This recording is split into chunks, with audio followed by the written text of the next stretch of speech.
Амьдрал чамайг уучлсан яруу найрагч Лавсрангийн мөнх хоёр.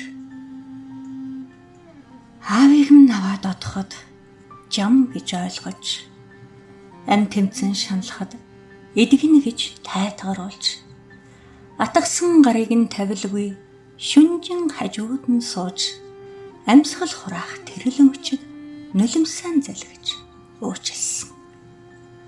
Хүсэл зоригтой хүрээгүйч хүний дайтай явсан болохоор, хүн чанараа гээгээгүй тосрохуу нэгэн байсан болохоор, хүссэн хүсээгүй хагацхын зовлонг туулах юм болохоор, хүүдэн эргэж төрөөрөө гэж шивнээд амьдрал чамайг уучлсан.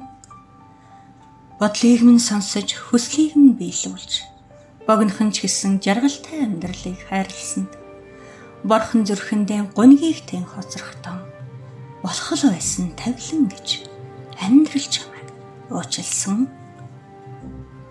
Эцэг гэдэг агуу хүний ачаар энэхэн бие минь бүрлдэж, ээж гэдэг эгэлгүй буянтны хөвлөд хүн болон боожиж, энэ хорвоод анх мэдлэгтэн хайран дүлгийдүүлэн, эрхэм буян заяанд төрсөн ухаарад амьдрал чамайг уучлсан.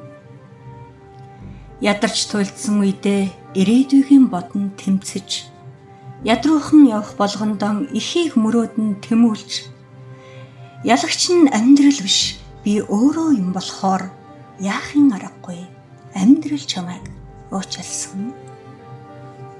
Өөдгөө зантай хүмүүсийг олон харж авсан. Өргөстэй үгэнд хатгуулж өөрийгөө гээх шахсан.